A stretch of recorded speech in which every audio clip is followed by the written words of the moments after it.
नमस्कार दोस्तों, कैसे आप सभी एमडी क्लासेस परिवार की तरफ से आप सभी को दीपावली की हार्दिक शुभकामनाएं। आपको पता है कि आरओ की परीक्षाओं के फॉर्म भरने की आखिरी तारीख को बढ़ा दिया गया है। इसका सीधा मतलब यह है कि कहीं ना कहीं आपको तैयारी में अब थोड़ा ज्यादा समय मिलने वाला है। इस तैयारी में धार लगाने के लिए और अपने आप को आरओ में पूरी तरीके से सिलेक्शन दिलाने के लिए एमडी क्लासेस आप सभी के लिए लेकर आ चुका है यकीन बैच। ऑलरेडी यकीन बैच से आप सभी परिचित होंगे। जितना भी बच्चा आरओ की तैयारी कर रहा है वो यूपी संगम के इस परिवार को, इस बेहतरीन टीम को जरूर जानता होगा। एक खास बात यह है कि इस दीपावली हम आपके लिए इस बैच में 10 से लेकर 15 नवंबर तक ऑफर लेकर आए हैं, जिसमें आप यकीन बैच जो कि आरओ के प्री और मेंस दोनों के लिए ही है, उसे मात्र 499 रुपए में ज्वाइन कर सकते हैं। इसमें जो भी लाइव क्लासेस हो चुकी है आप उसको रिकॉर्डेड फॉर्म में देख सकते हैं, कितनी भी बार डाउनलोड कर सकते हैं, कितनी भी बार उसे देख सकते हैं, और प्री और मेंस आपका आरओ यहां से दोनों ही कवर होगा। तो ये बहुत शानदार आपके पास समय है। 15 नवंबर से पहले पहले इस बैच में जरूर जुड़े और आप जो भी क्लासेस देख रहे होंगे आपको बेहतर नए कंटेंट के हिसाब से, जैसा यूपीपीएससी बना रहा होता पेपर, उसके हिसाब से आपको सारी चीज देखने को मिलती हैं। तो ये सबसे बेहतरीन होगा अगर आप आरओ की तैयारी करना चाहते हैं। मान लीजिए अगर आप बैचेस से जुड़ना चाहते हैं, आपको कोई समस्या आ रही है, तो आप इन नंबरों पर व्हाट्सएप जरूर कर दीजिएगा, तो आपको आपकी समस्याओं का समाधान कर दिया जाएगा। या अगर आप बिना किसी परेशानी से जुड़ना चाहते हैं तो नॉर्मल एमडी क्लासेस के ऑफिशियल ऐप को डाउनलोड करिएगा, पेड कोर्स वाले सेक्शन में जाइए, वहां पर आप चुनिए आरओ यकीन बैच, आराम से जुड़कर आप अपनी तैयारी को कर सकते हैं। तो जरूर ज्वाइन करिए आरओ यकीन बैच और किसी परेशानी के लिए दिए गए नंबर पर व्हाट्सएप करें। धन्यवाद, शुक्रिया। नमस्कार, स्वागत है आप सभी लोगों का आपके अपने YouTube प्लेटफॉर्म एमडी क्लासेज में। दोस्तों, मैं हूं कुमार वर्मा। क्या हाल चाल है राकेश कुमार जी, यादव जी, नैन्सी जी, कैसी हैं? रामाशीष जी, क्या हाल चाल? सभी लोग बढ़िया? यादव, राकेश कुमार, यूपीएससी, पूर्णिमा Mishra ji, very good morning, जय श्री राम।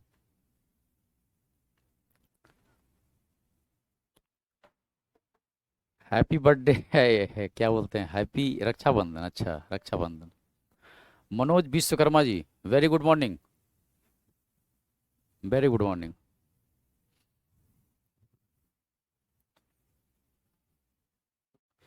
सिमरन, नमस्कार।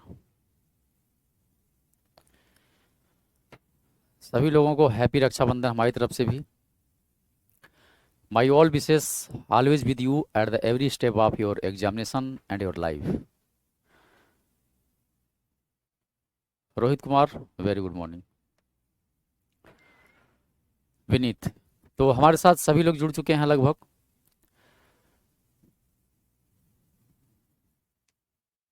कुसुम लता यादव, नमस्कार। सुजीत यादव, हैप्पी सिंह, सभी लोगों को नमस्कार है। तो चलिए भाई, एक बार फिर से सभी लोगों को नमस्कार है और अब हम लोग स्टार्ट करते हैं, अपने टॉपिक की तरफ बढ़ते हैं। और टॉपिक हम लोग का क्या है? पृथ्वी की आंतरिक संरचना चल रहा है। शिवाकांत, पृथ्वी की आंतरिक संरचना चल रहा है। वैष्णवी, वैशाली, हैप्पी सिंह। तो पृथ्वी की आंतरिक संरचना की बात मैं कर रहा था, और पृथ्वी की आंतरिक संरचना में सबसे पहले मैंने आप लोगों को बताया था कि पृथ्वी के आंतरिक स्ट्रक्चर को जानने के दो प्रकार के स्रोत हैं, एक प्राकृतिक है और एक अप्राकृतिक है।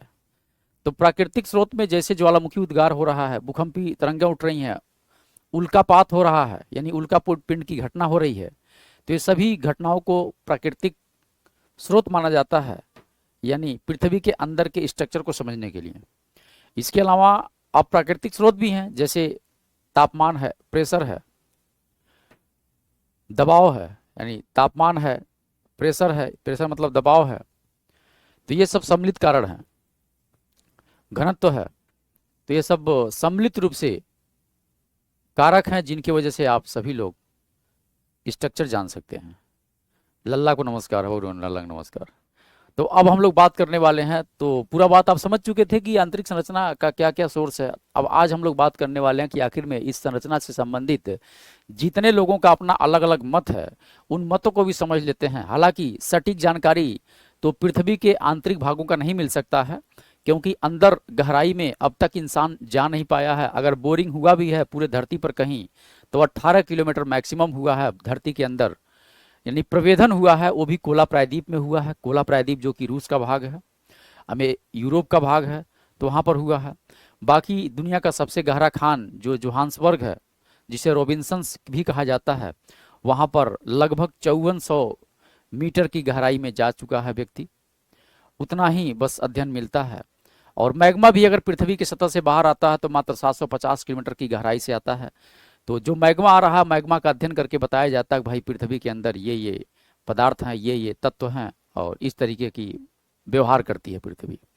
तो अब हम लोग बात करेंगे, मतों की बात करेंगे। तो सबसे पहले मतों में देखिए, एक मत आपका है, पहला हम बात करेंगे स्वेस के अनुसार, है ना। पृथ्वी की आंतरिक संरचना से संबंधित जो मत दिए गए हैं, 4 प्रकार के मत, याद रखिएगा, 4 प्रकार के मत, 4 प्रकार के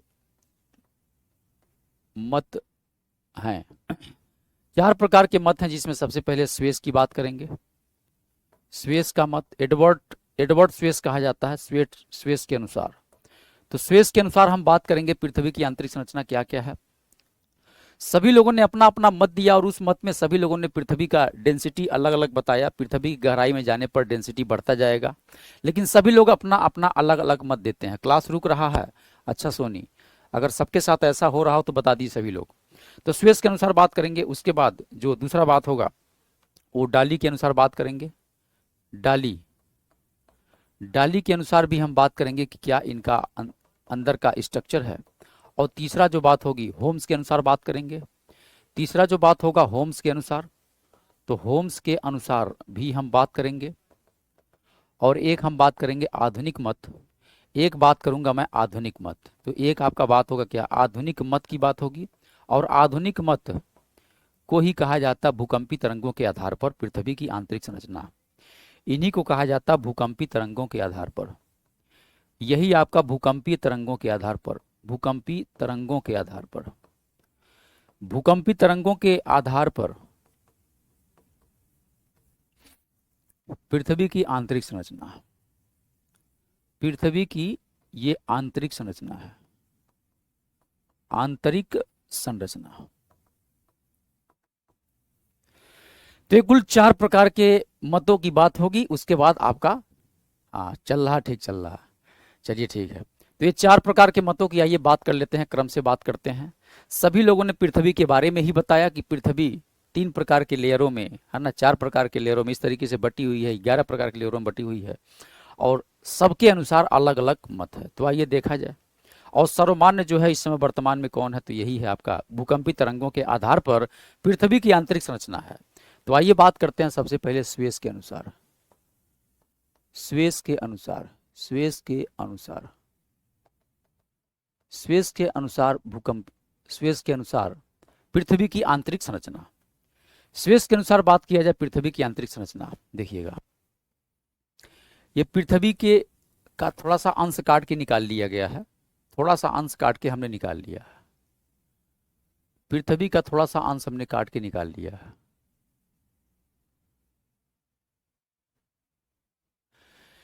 ये पृथ्वी का कुछ अंश मैंने काट के यहां पर निकाल लिया है। अब इसमें देखिए, यहां पर एक लेयर आपका ये और एक लेयर आपका ये, 3 प्रकार के लेयरों में पृथ्वी विभाजित है। ऐसा कौन कहता है? ऐसा स्वेस कहते हैं। तो ये जो है, ये जो परत है, ये कहा जाता है सियाल परत, कहा जाता है सियाल। ये आपका सियाल परत है, ये आपका सीमा है, ये सियाल है, और ये आपका कौन है? सीमा है, सीमा। और ये आपका नीफे है।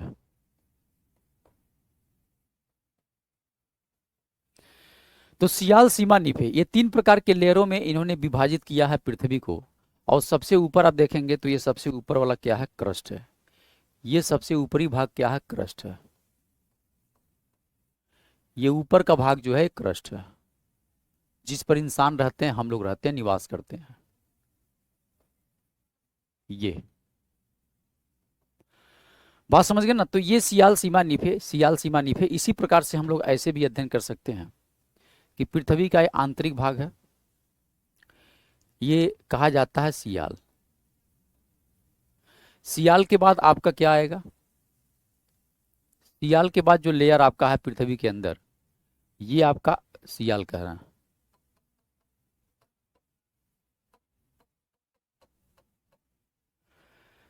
देखिए, एक लेयर आपका ये है और एक लेयर आपका ये है। 3 प्रकार के लेयर हैं पृथ्वी के अंदर। और सबसे ऊपर क्या है? क्रस्ट है। ये सबसे ऊपर क्या है? क्रस्ट है। ये आपका सबसे ऊपर जो है क्रस्ट है। तो देखिए, इसे कहा जाता है नीफे। ये नीफे है, ये सियाल है, ये सीमा है। तो सियाल, सीमा, नीफे और बाहरी जो आवरण आपको दिखाई दे रहा है ये वाला, ये जो बाहरी आवरण दिख रहा है इसे कहा जाता है क्रस्ट। ये भूपर्पटी है, भूपर्पटी। और भूपर्पटी जो होता है, इस भूपर्पटी में श्वेत साहब ने कहा कि भूपर्पटी जो है अवसादी चट्टानों से निर्मित है। इसमें अवसादी चट्टानें पाई जाती हैं भूपर्पटी में। ये आपका भूपर्पटी है और भूपर्पटी में अवसादी चट्टानों से इनका निर्माण होता है। और यहां पर, ठीक है ना, तो भूपर्पटी है, क्रस्ट कहा गया है, इसे क्रस्ट कहा गया है। यही क्रस्ट आपका ये है। और ये जो सियाल है, देखिए सियाल का पोर्शन ये वाला है, सीमा आपका ये है और नीफे आपका ये है। बात समझ गए ना? इतनी बात आपको यहां ध्यान देना है। बात समझ गए? अब देखिए, ये 50 किलोमीटर इसकी मोटाई है, 300 किलोमीटर इसकी मोटाई मानी जाती है, 2900 किलोमीटर इसकी मोटाई मानी जाती है और 6371 किलोमीटर इसकी मोटाई मानी जाती है। यानी पृथ्वी की त्रिज्या है ये 6371। ठीक, तो कुल मिलाकर के पृथ्वी के अंदर जाने पर देखिए, जो भूपर्पटी की मोटाई है, क्रस्ट की मोटाई है 0 से 50 किलोमीटर तक है। 50 से 300 है, 300 से 2900, 2900 से 6371। ये सब सवाल नहीं आता है, ये फर्जी बात है। ठीक है, बस इतना याद रखिएगा। अब इनका डेंसिटी आइए देखा जाए। जो डेंसिटी होता है इनका, डेंसिटी जो होता है यहाँ पर, क्रस्ट की जो डेंसिटी होती है, ये क्रस्ट की जो डेंसिटी यहाँ पर याद रखिएगा, इसका होता है 2.7 ग्राम प्रति सेंटीमीटर क्यूब होता है। ये जो आपका सियाल का है, सियाल की बात किया जाए तो इसकी जो डेंसिटी है 2.7 से लेकर के 3.0 ग्राम प्रति सेंटीमीटर क्यूब होता है। ठीक है ना?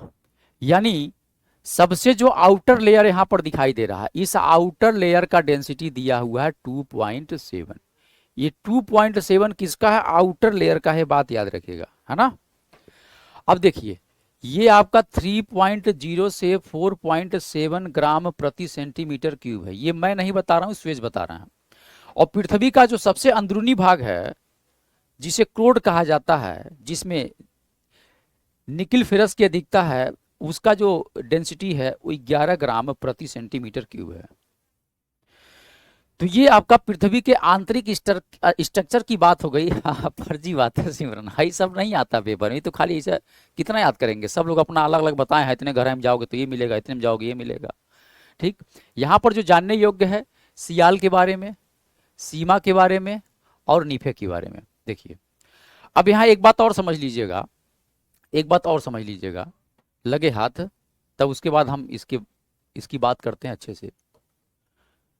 ये भूक्रस्ट है, लेयर आपका ये है, लेयर आपका ये है, 3 प्रकार का लेयर है। अब इसमें देखिए, इसमें आपने नाम दिया है सियाल। सियाल का मतलब हुआ सिलिका। ये क्या है? सिलिका प्लस क्या? एल्युमिनियम। तो ये आपका सियाल सीमा हो गया। इसका मतलब ये हुआ कि सियाल, सिलिका का जो सिलिका है, सिलिका का प्रथम 2 अक्षर, एल्युमिनियम का प्रथम 2 अक्षर लेकर के सियाल बना दिया गया, है ना? देखिए, दोनों अक्षर सिलिका और एल्युमिनियम का दोनों आ गया है, यही आपका सियाल कहा गया। तो यानी यही आपका क्या है? सियाल है। तो सियाल हिंदी में भी लिखा रहेगा। अब सिलिका के बाद क्या है? सियाल सीमा। इसके बाद ये आपका सीमा है। तो सीमा है, तो सीमा का मतलब हुआ सिलिका, यहां पर भी आ गया सिलिका, और प्लस क्या आ गया? मैग्नीशियम। ये मैग्नीशियम आ गया। तो यहां पर भी आप देखेंगे तो सिलिका, और सिलिका का प्रथम 2 अक्षर और मैग्नीशियम का प्रथम 2 अक्षर, यम्मे का प्रथम 2 अक्षर। ठीक है, यहां पर भी वही सेम बात है। ये सियाल के बाद सीमा हो गया। तो सीमा परत हो गया।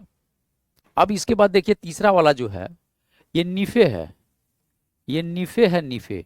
तो नीफे का मतलब हुआ निकिल, ये आपका निकिल हो गया प्लस क्या हुआ, फेरस हो गया। तो यहां पर भी दो अक्षर लिया गया है, किसका किसका, एनआई का, एफई का, ठीक है ना। तो कुल मिलाकर के ये आपका लेयर बन गया सियाल सीमा नीफे। सियाल सीमा क्या है, नीफे है, ये आपका नीफे है। तो सियाल सीमा नीफे। अब यहां पर समझिएगा पृथ्वी की अगर हम बात करें तो पृथ्वी स्वेज के अनुसार पृथ्वी को 3 परतों में, स्वेज के अनुसार, ये भैया लिखा जा, स्वेज के अनुसार, स्वेज के अनुसार पृथ्वी को 3 परतों में विभाजित किया गया है।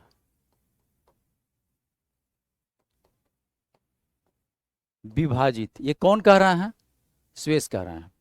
अब 3 परत में एक परत आपका कौन है, तो एक आपका सियाल परत है, सियाल परत, जिसे SIAL परत कहा जाता है। दूसरा जो परत आपका है वो सीमा परत है, ये आपका सीमा है, सीमा परत, सीमा परत है। और सीमा परत में देखिए ये सीमा हो गया। और तीसरा जो आपका परत है वो नीफे परत है, नीफे परत है, नीफे परत है। अब जरा एक बात समझिएगा, जैसे मान लीजिए ये आपके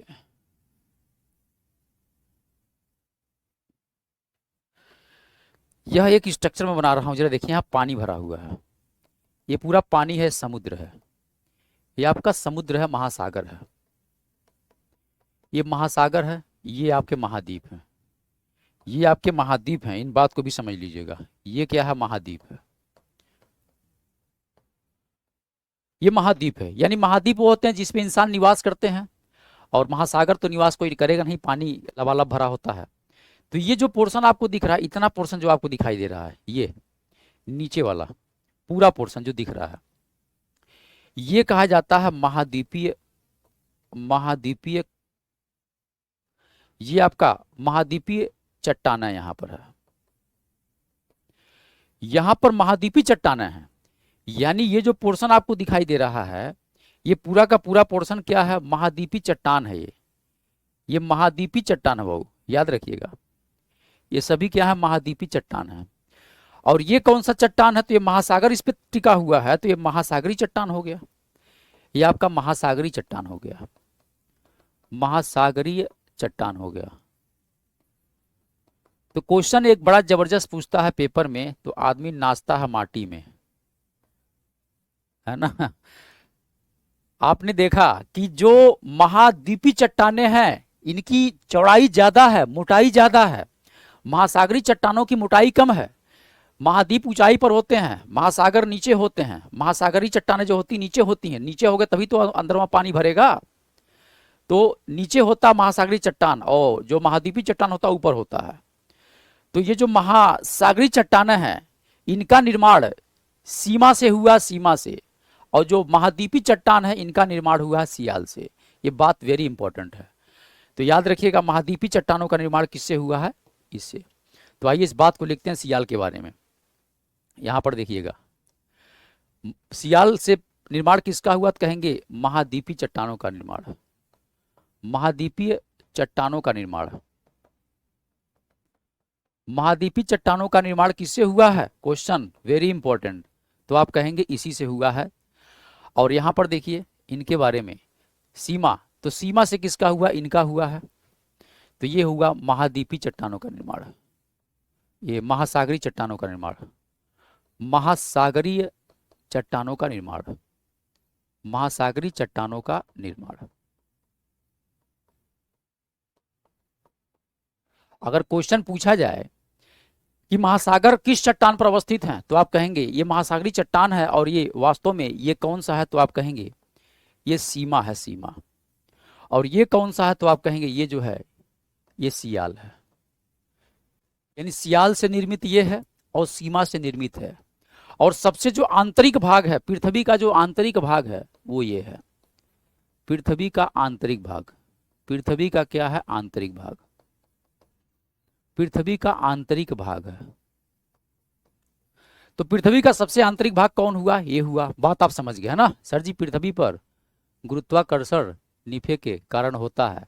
निफे के कारण क्या होता है ना, हाँ, उसमें आयरन की मात्रा ज्यादा होती है। तो आयरन आप जानते हैं ना कि जो इस्पात होता है आयरन से ही प्राप्त होता है, उसी इस्पात से चुंबक बनता है। तो जितना भी चुंबकीय गुण है वो सभी चुंबकीय गुण किसमें प्राप्त होंगे? निफे के अंदर प्राप्त होते हैं, है ना। चुंबकीय गुण प्राप्त होता है इसके अंदर, है ना, निफे के अंदर। अब आइए बात करते हैं, क्रम से बात करते हैं। सबसे पहले सभी परतों की हम बात करेंगे तो सबसे पहले बात होगा किस परत का? सबसे पहले बात होगा भूपर्पटी का। यानी भूपर्पटी से भी सवाल आता है। भूपर्पटी यानी क्रस्ट के बारे में हम बात करेंगे सबसे पहले कि आखिर में जो क्रस्ट होता है क्या होता है। तो ये देखिए आपका ये एक लेयर ये हुआ, दूसरा लेयर आपका ये हुआ, तीसरा लेयर आपका ये हो गया। ठीक है, 3 लेयर हो गया। ये आपका निफे है, निफे हो गया। ये क्या हो गया? ये आपका सीमा हो गया और ये आपका सियाल हो गया। अब इसके चारों तरफ आपको एक इस तरीके से उबड़ खाबड़ स्ट्रक्चर में, इस तरह उबड़ खाबड़ स्ट्रक्चर में कुछ आकृतियां ऐसे दिखाई देंगी। आप जानते हैं ना उसी में टेढ़ा मेढ़ा होगा क्योंकि उसी महासागर भी है ना। महासागर भी है, उच्चावच अनेक प्रकार की उच्चावच हैं। तो ये आपका जो है यही आपका क्रस्ट है, ये आपका क्रस्ट है। यहाँ से एक सवाल आता है बहुत ज़्यादा पेपर में। तो ये जो क्रस्ट है ना, इस क्रस्ट को भूपर्पटी कहा जाता है। तो हम अब बात करने वाले हैं इस भूपर्पटी के बारे में। ये भूपर्पटी के बारे में बात करेंगे, क्रस्ट के बारे में। अब देखिए अगर देखा जाए तो सियाल का जो सीमा है, सियाल के ऊपर तो है ये चिपका हुआ। देखिए जरा ध्यान से, सियाल के ऊपर एकदम चिपका हुआ अंबुजा सीमेंट की तरह, जैसे अंबुजा सीमेंट चिपका होता है वैसे सियाल भी के ऊपर चिपका हुआ है। इसका मतलब अगर स्वेश ने कहा कि पृथ्वी का जो पहला लेयर है सियाल का है, तो इस सियाल लेयर में प्रधानता किसकी है? सिलिका और एल्युमिनियम की प्रधानता है। अर्थात सियाल का जो ये जो लेयर है, जो परत है, पहला जो परत है, सबसे बाहरी परत है, ये जो निर्माण हुआ है सिलिका और साथ में एल्युमिनियम से हुआ है। तो इसका मतलब ये हुआ कि इस भूपर्पटी में सर्वाधिक मात्रा में क्या पाया जाता है? सवाल बनता है। तो यहाँ देखिए, अगर हम इसको हम लिखना चाहें, ये जो SiAl है तो ये वास्तव में क्या होता है? Si1O2Al होता है, 1 होता है। ये इसका एग्जैक्ट फार्मूला होता है ना। सर सीमा सियाल, सर सीमा सियाल, सियाल के बीच स्थान कुछ होता है। जी हाँ बाबू, होता है। अभी देखते रहिए सब तमाशा। यहां पर देखिए SiAl का मतलब हुआ, ये वास्तविक कैसे लिखा जाता है? Silicon oxide aluminium. SiO2 लिखते हैं Al1, यानी सिलिका का 1 एटम है, O2 का 2 एटम है, एल्युमिनियम का 1 एटम है। इसका मतलब अगर हम आपसे बात करें कि इस पूरे के पूरे क्षेत्र में सर्वाधिक मात्रा में क्या प्राप्त होगा, तो आप कहेंगे सर्वाधिक मात्रा में तो O2 है। ये सर्वाधिक मात्रा है, ये आपका सर्वाधिक मात्रा है, सर्वाधिक मात्रा है। यानी वो कौन सा तत्व है जो सर्वाधिक मात्रा में पाया जाता है इस पूरे वाले क्षेत्र में, सियाल क्षेत्र में? तो आप कहेंगे O2 है। इसका मतलब क्रस्ट में भी वही पाया जा रहा है, क्योंकि क्रस्ट जो भाग है सियाल का ही भाग है, सियाल के ऊपर चिपका हुआ भाग है। तो जो भूपर्पटी है, इस भूपर्पटी में याद रखिएगा सर्वाधिक मात्रा में, सर्वाधिक मात्रा में पाया जाने वाला तत्व, पाया जाने वाला तत्व कौन कौन से तत्व हैं? तो याद रखिएगा वो O2 होता है, इसके बाद सिलिका की मात्रा होती है, इसके बाद एल्युमिनियम की मात्रा होती है। ठीक है, इसके बाद एल्युमिनियम की मात्रा होती है। इसीलिए SiAl लिखा, सबसे पहले सिलिका लिखा, इसके बाद एल्युमिनियम लिखा है। ठीक है ना। तो यहां पर ये क्रम से आप याद रखिएगा। और साथ में एक और हम लाइन लिख दे रहे हैं, इसके बाद फेरस के नाम रखिएगा। ये मैं जानबूझ करके लिखा हूं, जानबूझ करके फेरस लिखा हूं। हालांकि फेरस की यहाँ आवश्यकता नहीं थी, लेकिन मैंने फेरस को जानबूझ करके लिखा है। फेरस तो सर्वाधिक मात्रा में नीचे है ना, नीचे है, अर्थात आंतरिक भाग में है। तो यह एक क्या हुआ? O2 एक प्रकार से आपका तत्व हुआ, एक प्रकार से एलिमेंट हुआ। और सिलिका एक प्रकार का क्या हुआ, उपधातु हुआ। उपधातु का मतलब मेटालॉयड हुआ, ये क्या है, मेटालॉयड हो गया। और इसी को कहा जाता है अर्धचालक भी कहा जाता है, ये अर्धचालक है, अर्धचालक है। इसके बाद एल्युमिनियम तो एक प्रकार की धातु है, यानी एक प्रकार का मेटल है, यह भी एक प्रकार का मेटल ही है, एक प्रकार का धातु है। तो यहां से अनेक प्रकार का सवाल अब बनेगा आपके पेपर में। पहला ये बनेगा कि भू प्रपटी में सर्वाधिक मात्रा में पाए जाने वाला तत्व कौन सा है, तो आप क्या बोलेंगे, O2 कहेंगे। दूसरा पूछेगा कि इस भू प्रपटी में सर्वाधिक मात्रा में पाए जाने वाला उपधातु कौन सा है, तो सिलिका है, यानी धातु। उपधातु का मतलब जो धातुओं और अधातुओं के बीच बिहेवियर रखता है, तो ये सिलिका हो गया। अगर पूछा ये जाए कि सर्वाधिक मात्रा में धातु कौन सा पाया जाता है इस क्रस्ट के ऊपर, तो आप कहेंगे वो एल्युमिनियम पाया जाता है। ये मैंने धातु लिखा है, ये संपूर्ण पृथ्वी की मैं बात कर रहा हूं, इस संपूर्ण पृथ्वी की, यानी पूरे पृथ्वी की मैं बात कर रहा हूं। पूरे पृथ्वी में सर्वाधिक मात्रा में पाया जाने धातु कौन सा है, तो आप कहेंगे वो आयरन है। तो इस बात को याद रखिएगा। यानी अगर पूछा जाए सर्वाधिक तत्व कौन सा है, कहाँ की बात चल रही है, भू प्रपटी पे, तो आप कहेंगे O2 है। सर्वाधिक धातु कौन है, सर्वाधिक उपधातु कौन सा है या अर्धचालक कौन सा है, तो आप कहेंगे सिलिका है। ठीक है। दूसरी बात किया जाए, अब यहां पर सर्वाधिक मात्रा में अगर पूछे, सर्वाधिक धातु पूछे, तो सर्वाधिक धातु कौन सा हो जाएगा, तो आप कहेंगे सर्वाधिक धातु हो जाएगा एल्युमिनियम। और कहे अगर संपूर्ण पृथ्वी में सर्वाधिक मात्रा में पाया जाने वाला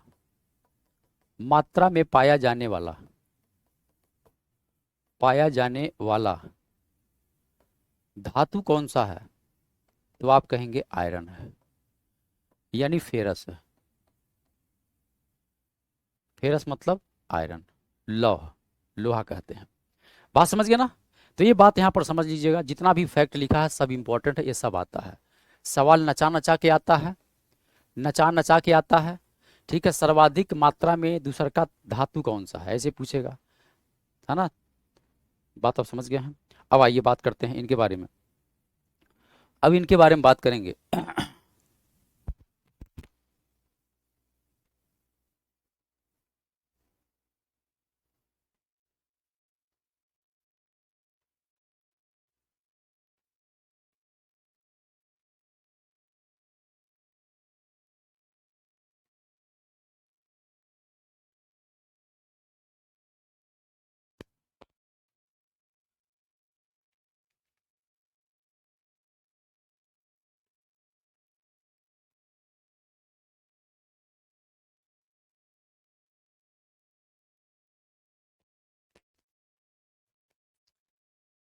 चलिए भाई, अब आगे देखा जाए लोहा पिक्चर देखे नहीं देखे हैं बताइए, लोहा पिक्चर देखे होंगे।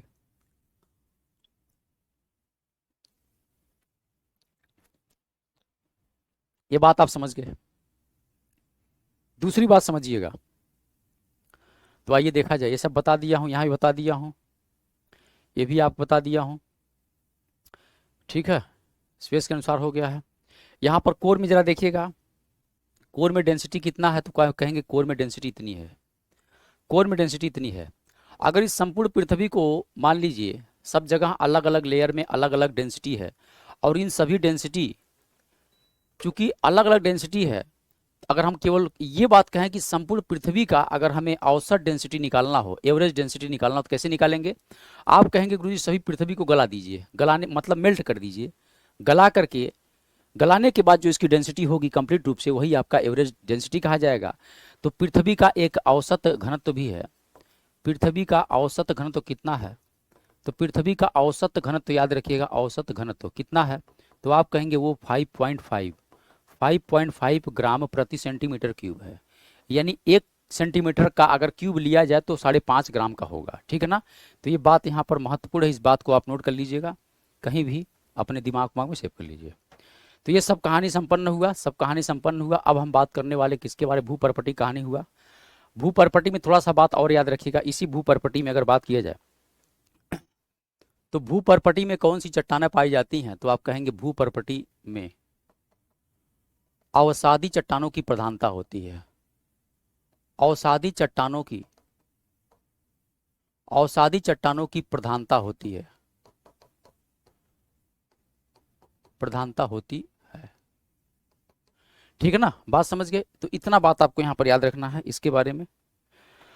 और इस परत का जो घनत्व है, जो यहाँ पर घनत्व जो है, इसका डेंसिटी कितना है, यानी इसका डेंसिटी भी याद रखिएगा, सबसे कम डेंसिटी इसी का होगा। कितना होगा, 2.7 ग्राम प्रति सेंटीमीटर क्यूब। तो ये आपका डेंसिटी हो गया। हालांकि इस परत का जो निर्माण होता है माइका यानी अभ्रक से होता है, साथ में फेल्सपार होता है उससे होता है, और साथ में आपका सिलिका होता है। तो सिलिका, फेल्सपार और साथ में अभ्रक से इस परत का निर्माण होता है, लेकिन वो काम का नहीं है। भूपर्पटी में अवसादी चट्टानों की प्रधानता होती है, वेरी इंपॉर्टेंट है, ये सवाल आया हुआ पेपर में। तो ये हो गया आपका स्वेस के अनुसार भूपर्पटी हुआ। अब हम बात करेंगे किसके बारे में, अब होगा कहानी सियाल परत, यानी अब सियाल परत की हम बात करेंगे, सियाल परत। तो सियाल परत की अब बात कर लिया जाए, लगे हाथ, सियाल परत का बात कर लिया जाए तो इस परत का निर्माण कैसे होगा, सिलिका और एल्युमिनियम से होगा। कहेंगे जी हाँ सर, एकदम सही बात है। तो सिलिका और एल्युमिनियम से इनका निर्माण होगा। तो निर्माण कैसे होगा इनका, इस परत का निर्माण कैसे हो रहा है, तो आप कहेंगे इसका निर्माण हो रहा है सिलिका और एल्युमिनियम से, सिलिका एवं एल्युमिनियम से, सिलिका एवं एल्युमिनियम से, एल्युमिनियम से निर्माण हुआ। पहली बात ध्यान दीजिएगा। दूसरा बात क्या याद रखना है आपको इसके बारे में, कि महाद्वीपीय चट्टानों का निर्माण, महाद्वीपीय चट्टानों का निर्माण सियाल से ही होता है। किससे होता है, आप कहेंगे सियाल से ही होता है, सियाल परत से होता है,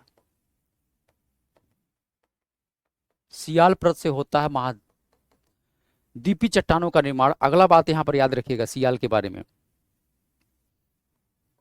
इस परत में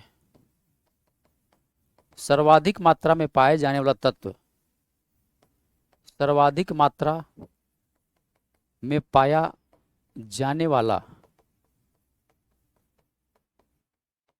तत्व क्या है, O2 है। O2 मतलब ऑक्सीजन है। उसके बाद सिलिका है ना, ये बात आप समझ गए हैं। इस परत में अगर देखा जाए तो इस परत में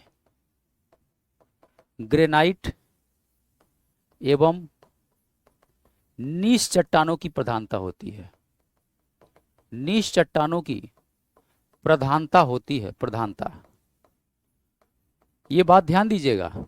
और ये जो चट्टानें होती हैं ग्रेफाइट और नीस, ये अम्लीय प्रवृत्ति की होती हैं। मैं अम्लीय और क्षारीय दोनों बताया हूं, अम्लीय प्रवृत्ति की होती हैं, यानी एसिडिक नेचर का होता है। जो एसिडिक होगा वो गाढ़ा होगा, ज्यादा गाढ़ा होता है, गाढ़ा ज्यादा होता है, ठीक है, पतला नहीं होता है, क्योंकि सिलिका की मात्रा ज्यादा होती है, इसमें सिलिका की मात्रा ज्यादा होती है। ठीक है ना, बात समझ गए। अब आइए बात करते हैं, सियाल सीमा हो गया। अब बात करेंगे दूसरा जो बात होगा वो सियाल सीमा, तीसरा बात करेंगे।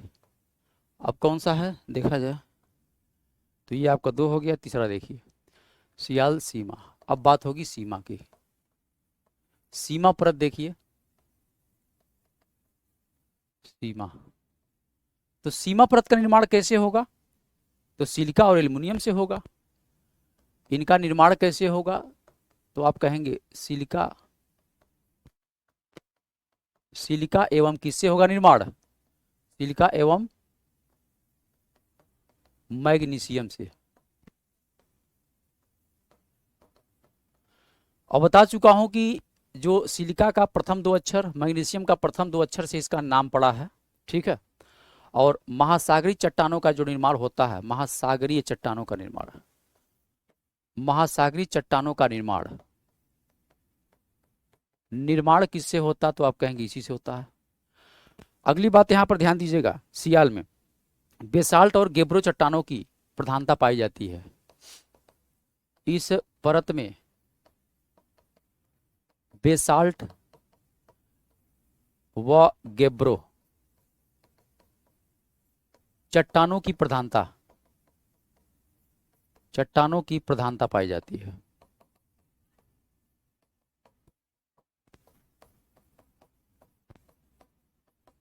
यहां पर डेंसिटी याद करने की कोई आवश्यकता नहीं है, कोई काम का नहीं है। और जो बेसाल्ट और गेब्रो होते हैं ये कैसा होता है, क्षारीय नेचर होता है, क्योंकि पतला होता है, क्षारीय प्रवृत्ति का होता है। और इसके पहले जो आपने देखा अम्लीय प्रवृत्ति का हो गया। बात समझ गए ना? तो ये कहानी हो गया। एक बात सबसे इंपॉर्टेंट लिखिएगा, ज्वालामुखी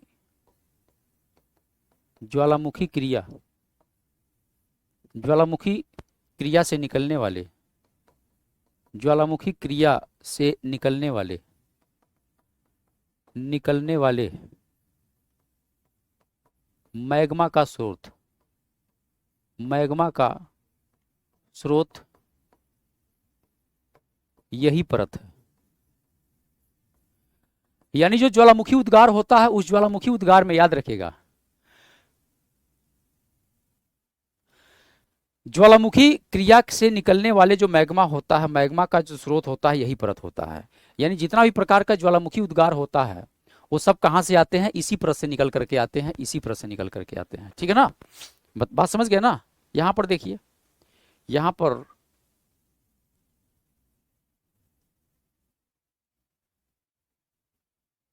ये देखिए,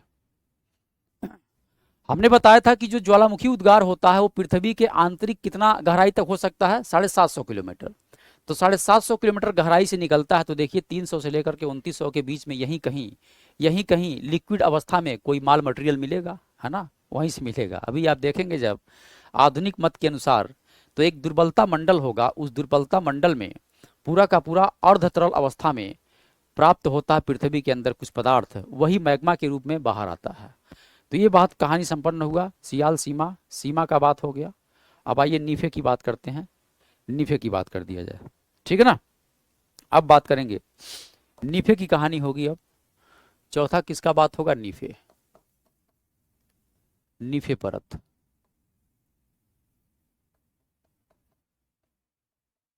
नीफे परत देखिए, इस परत का निर्माण कैसे हो रहा है बाबू? कहेंगे गुरुदेव इसका जो निर्माण हो रहा है निकिल और फेरस से हो रहा है। निकिल व फेरस से पृथ्वी का सबसे आंतरिक भाग तो यही है ना? कहेंगे हाँ, पृथ्वी का सबसे आंतरिक भाग यही है ना? पृथ्वी का सबसे आंतरिक परत है, सबसे आंतरिक परत ये कहा जाता है, सबसे आंतरिक परत है।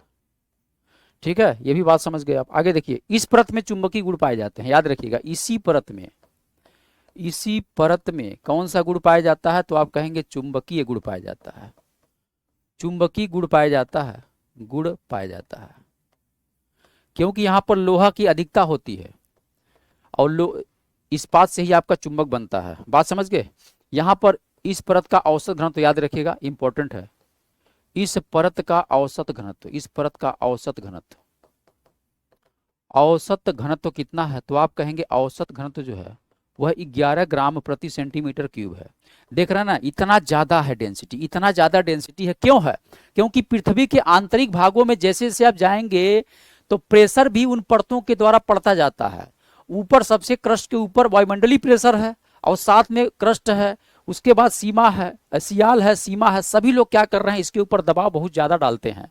तब जब दबाव ज्यादा डालेंगे तो मान लीजिए ये आपका नीफे वाला पोर्शन है, ये नीफे वाला मान लीजिए पोर्शन है, तो इसके ऊपर क्या है? ये पृथ्वी है। तो सभी परतों के द्वारा क्या हो रहा है? दबाव दिया जा रहा है। सभी परतों के द्वारा क्या हो रहा है? दबाव दिया जा रहा है इनके ऊपर। तो ये देखिए पूरा का पूरा प्रेशर पड़ रहा है इनके ऊपर। अब प्रेशर पड़ने की वजह से इसीलिए इनका जो स्ट्रक्चर होता है ठोस की तरह बिहेव करते हैं। तो ये परत भी क्या कर रहा है? ये परत भी आपस में क्या कर रहा है? दबाव दे रहा है। सभी एक दूसरे के ऊपर दबाव दे रहे हैं। जैसे जैसे गहराई में जाते हैं आपको पता है ना कि प्रेशर भी बढ़ेगा और प्रेशर के साथ साथ तापमान भी बढ़ेगा। तो यहाँ पर प्रेशर उच्च हो जाता है। प्रेशर उच्च होने से क्या हो गया? डेंसिटी बहुत ज़्यादा होगी। डेंसिटी ज़्यादा होगी तो क्या होगा? इसका वेट भी बहुत ज़्यादा होगा। यानी छोटा सा टुकड़ा यहाँ काटेंगे, छोटा टुकड़ा यहाँ काटेंगे तो यहाँ का टुकड़ा ज़्यादा भारी होगा। ठीक है ना? तो ये भी परत हो गया, नीफी परत का कहानी संपन्न हो गया। एक बात याद रखिएगा, नॉट नॉट नॉट नॉट।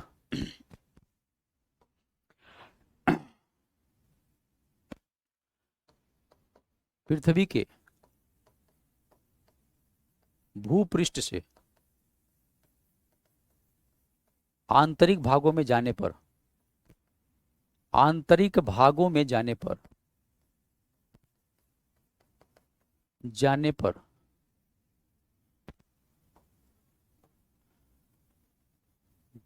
दबाव, तापमान एवं घनत्व बढ़ता है। तो ये हो गया आपका कौन सा, किसका होगा कहानी, ये कहानी संपन्न हो गया उनका भाई साहब का, है ना। अब आइए लगे हाथ बात कर देते हैं डाली, डाली के अनुसार। अब दूसरा हम बात करेंगे डॉली के अनुसार। डॉली के अनुसार डॉली ने पृथ्वी के आंतरिक संरचना को भी 3 भागों में विभाजित किया। इन्होंने पृथ्वी के संरचना में 3 परतों के बारे में बताया, 3 परतों के बारे में बताया। कौन कौन सा 3 परत है देखिए। सबसे पहला जो परत आपका है वो बाहरी परत है, एक आपका बाहरी परत है, और एक इन्होंने कहा मध्यवर्ती परत है, एक कहा मध्यवर्ती परत है, और तीसरा जो इन्होंने बताया वो केंद्रीय परत है, केंद्रीय परत है। ये 3 परतों के बारे में बताए भाई साहब, बताए। इन्होंने ये भी कहा कि जो बाहरी परत है इसका घनत्व कितना है, तो आप कहेंगे 3.0 ग्राम प्रति सेंटीमीटर क्यूब है। दूसरा याद रखिएगा, मध्यवर्ती परत के बारे में इन्होंने कहा कि 4.5 से लेकर के 9.0 ग्राम प्रति सेंटीमीटर क्यूब है। केंद्रीय परत का इन्होंने डेंसिटी जो बताया वो बताया 11.6 ग्राम प्रति सेंटीमीटर क्यूब बताया। इन्होंने ये भी बताया कि सिलिकेट पदार्थों से निर्मित ये बाहरी परत है। इन्होंने कहा कि सिलिकेट पदार्थों से निर्मित, सिलिकेट पदार्थों से निर्मित,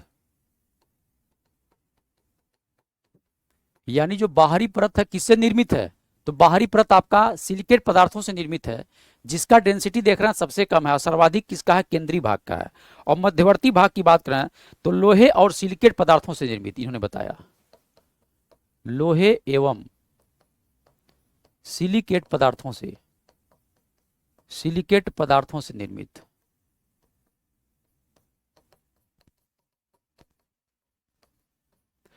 अब आइए बात करते हैं केंद्रीय भाग का, तो पूर्णतः लोहे से निर्मित इन्होंने बोला। यह परत पूर्णतः लोहे से निर्मित।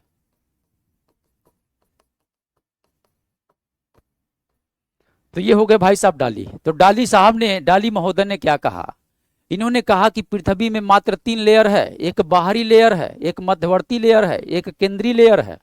तो बाहरी लेयर का डेंसिटी फेंसिटी मत याद रखिएगा। बाहरी लेयर सिलिकेट पदार्थों से निर्मित है, मध्यवर्ती लेयर लोहे और सिलिकेट पदार्थों से निर्मित है, केंद्रीय परत जो होता है पूर्णतः किससे निर्मित है, लोहे से निर्मित है। तो यही डाली का मत है, बस इतना ही आपको याद रखना है ना। बात समझ गए, हाँ, बाहरी केंद्रवर्ती, ठीक है, एकदम सही बात है। जिया हो बाबू बनारस वाले साहित्य कुमार पाठक। आज 10 बजे जो है ज्योग्राफी का क्लास है ना, UP Sangam by MD classes पर यूट्यूब पर है। 10 बजे आप सभी लोग आइएगा, भारत का भूगोल वहां पर पढ़ा जाएगा। तो ये हो गया, कहानी आपका संपन्न हुआ। अब देखिए होम्स के अनुसार बात करेंगे। अब बात होगा तीसरा नंबर पे, कौन सा, होम्स के अनुसार। आइए तीसरा देखिए कौन है, होम्स। होम्स के अनुसार, होम्स के अनुसार इन्होंने क्या कहा, यह भी कहा कि पृथ्वी की आंतरिक संरचना को 3 भागों में बांटा है, यानी 3 परतों में विभाजित, यानी पृथ्वी जो है 3 परतों में विभाजित है। ये बात कौन कहा?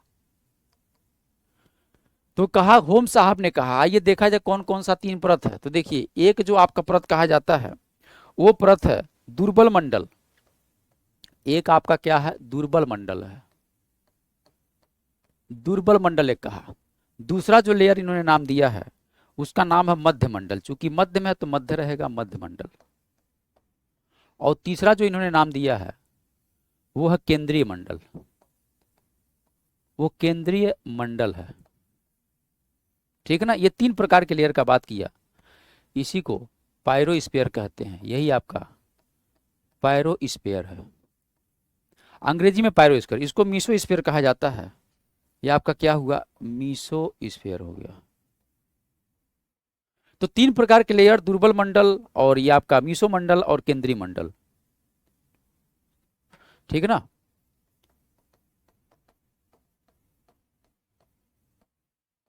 स्टेनोस्फीयर। तो 3 प्रकार के मंडलों का इन्होंने उल्लेख किया है। कौन कौन सा मंडल उल्लेख किया है? देखिए, दुर्बल मंडल, मध्य मंडल, केंद्रीय मंडल, बस यही 3 मंडल याद रखिएगा। थोड़ा सा कहानी बस बता देते हैं हल्का सा, उसके बाद बढ़ते हैं आगे।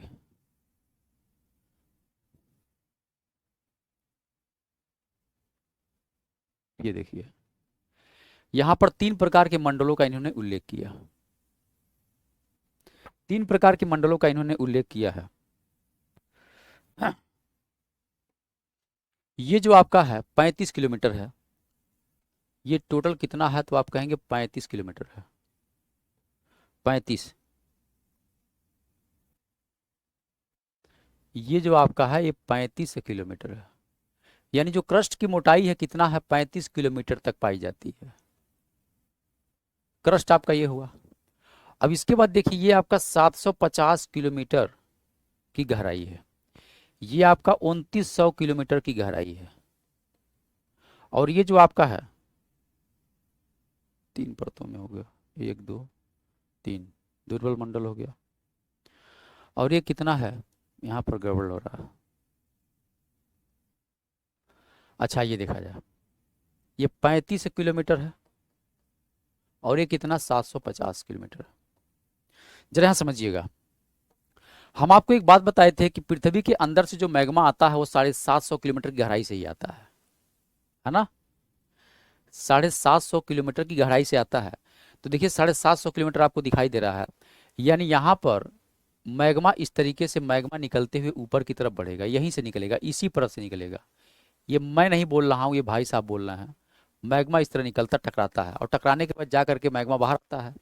लेकिन ये मैग्मा क्या होता है, टकराने के बाद क्या होता है, मुड़ता है, यानी चट्टानों को कमजोर करता है। कमजोर करने के बाद ये मुड़ करके इस तरीके से चलता है, इस तरीके से चलता है।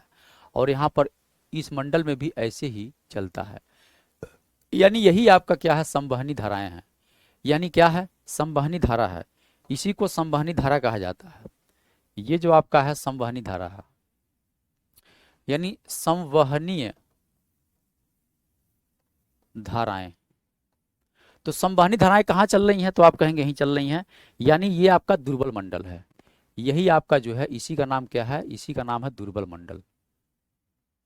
ये जो मंडल आपका है दुर्बल मंडल, बात समझ गए ना। सर जी बता दीजिए, विनीत बाबू का हो।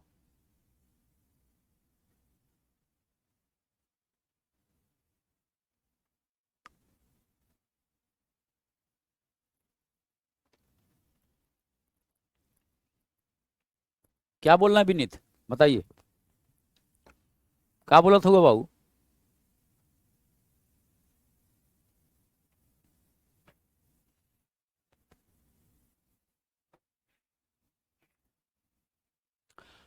और ये कौन सा आपका मंडल है तो कहेंगे ये मंडल आपका, ये मंडल जो आपका है मध्य मंडल है। और सबसे ये मंडल कौन सा है तो आप कहेंगे ये मंडल पूरी तरीके से कौन है, ये मंडल आपका क्या है, तो ये मंडल आपका केंद्रीय भाग है, केंद्रीय मंडल है।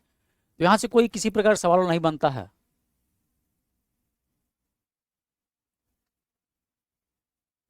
सब लोग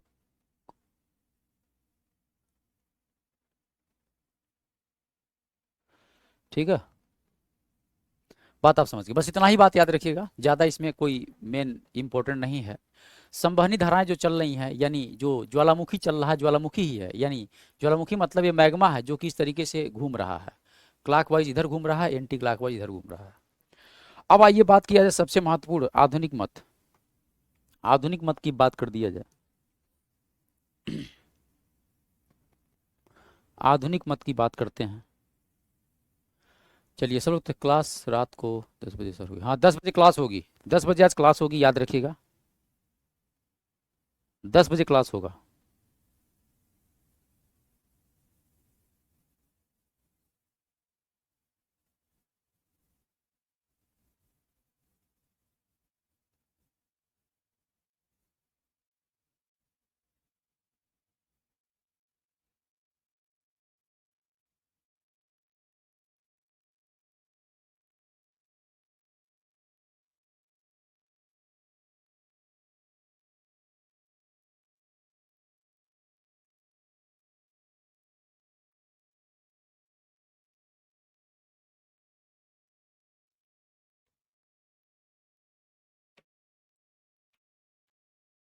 चलो अब अगला बात किया जाए, वेरी वेरी इंपॉर्टेंट, अगली बात किया जाए।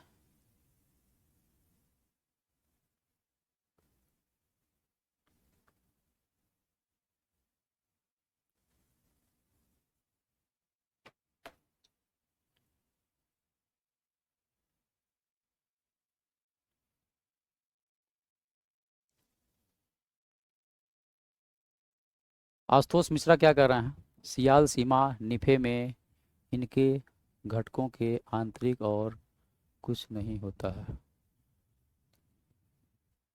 हाँ आज 10 बजे होगा शिवाकांत, जहरवा पी लाए बाबू। जहरवा पी लाए बाबू। अब आइए बात करते हैं सबसे बात, चौथा है आधुनिक मत। ये आपका आधुनिक मत है, और आधुनिक मत किस पर आधारित है, तो आप कहेंगे ये जो आधुनिक मत है ये बड़ा ही महत्वपूर्ण है, इसको बहुत अच्छे से पढ़ना पड़ेगा। इसी को कहा जाता है भूकंपीय तरंगों के आधार पर, भूकंपीय तरंगों के आधार पर कहते हैं, भूकंपीय तरंगों के आधार पर, के आधार पर पृथ्वी की आंतरिक संरचना, पृथ्वी की आंतरिक संरचना।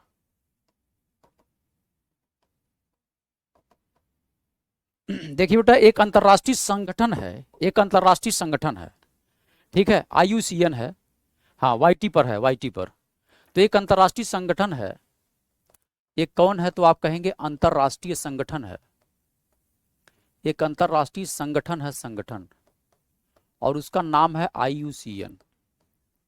IUCN है, जिसे नाम दिया गया है, क्या नाम दिया गया है देखिएगा, इसे कहा जाता है इंटरनेशनल, इंटरनेशनल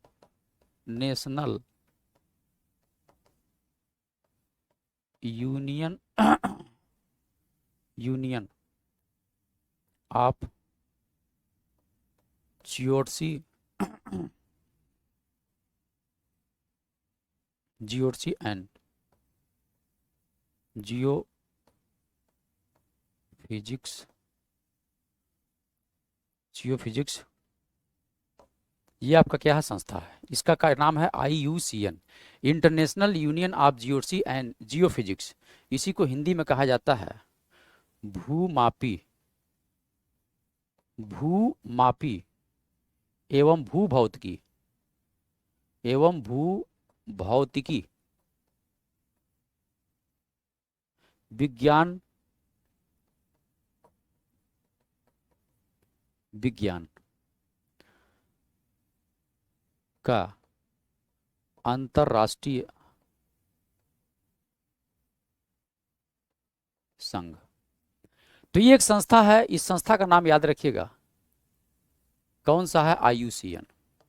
तो इसने क्या किया है, भूमापी एवं भूभौतिकी विज्ञान का अंतर्राष्ट्रीय जो संघ है, international union of geodesy and geophysics है, इसने क्या किया, भूकंपी तरंगों के आधार पर पृथ्वी के बहुत सारे टुकड़े किए हैं, बहुत सारे लेयरों में विभाजित किया है। लेकिन वास्तविकता यह है कि इसने पृथ्वी को टोटल कितने भागों में बांटा है, यह पृथ्वी को 3 परतों में विभाजित किया है,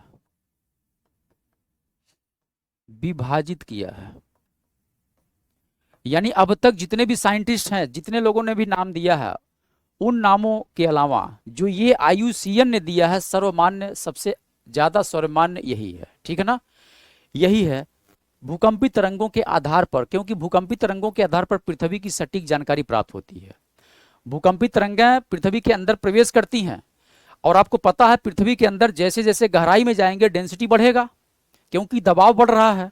तो प्रेशर बढ़ने से डेंसिटी जब बढ़ेगा तो उस कंडीशन में इन भूकंपी तरंगों का गति क्या होता है, तेज हो जाता है। जैसे मैंने बताया था जो पी तरंगा होती हैं वो ठोस में सबसे ज्यादा चलती हैं, और ठोस जो ज्यादा ठोस होगा उसमें और तेज चलेगा। तो जैसे जैसे पृथ्वी के अंदरूनी भाग में जाएंगे वैसे वैसे तरंगों की जो गति होगी बढ़ती जाती है। तो तरंगों की गति में परिवर्तन आता है, और जहां पे परिवर्तन आता है वही डिसकंटिन्यूटी कहा जाता है, उसी को असंबद्धता कहा जाता है। तो इसके अनुसार आइए बात कर दिया जाए, इसके अनुसार बात किया जाए आधुनिक मत के अनुसार क्या क्या कहानी है, क्या क्या कहानी है। आइए आधुनिक मत के अनुसार देखा जाए तो पृथ्वी के कितने परत हैं, 3 परत हैं। एक जो परत आपका कौन है, तो आप कहेंगे एक परत गुरुजी है वो क्रस्ट है, क्रस्ट है यानी भूपर्पटी है, एक आपका भूपर्पटी हो गया। और दूसरा क्रस्ट कौन सा है, तो आप कहेंगे एक तो आपका मेंटल है, मेंटल है, मेंटल है, मेंटल। तीसरा जो परत आपका है वो कोर है, कोर, ये कोर है, कोर, या इसी को क्रोड भी कहते हैं, ये आपका क्रोड है। तो ये भूकंपी, ये जो भूकंपी तरंगों के आधार पर पृथ्वी के 3 भाग हैं, भूकंपी तरंगों के आधार पर पृथ्वी के 3 भाग हैं। ये जो 3 भाग आपको दिखाई दे रहे हैं भूकंपी तरंगों के आधार पर, ये 3 है। तो ये जो आपका भाग है ये आपका क्या है, कोर है, ये आपका मेंटल है, ये आपका क्रस्ट है। ये 3 प्रकार के परत पाए जाते हैं। ये तीनों प्रकार के परतों की अपनी अलग अलग खासियत है। ये आगे चल करके 2 परतों में विभाजित है, ये 2 परतों में विभाजित है, और ये भी आगे चल करके 2 परतों में विभाजित है, ये भी आगे चल के 2 परतों में विभाजित है। मैं कल शायद बता दिया था आप लोगों को, मैं बता दिया था कल। ठीक है ना, यहां पर देखिए।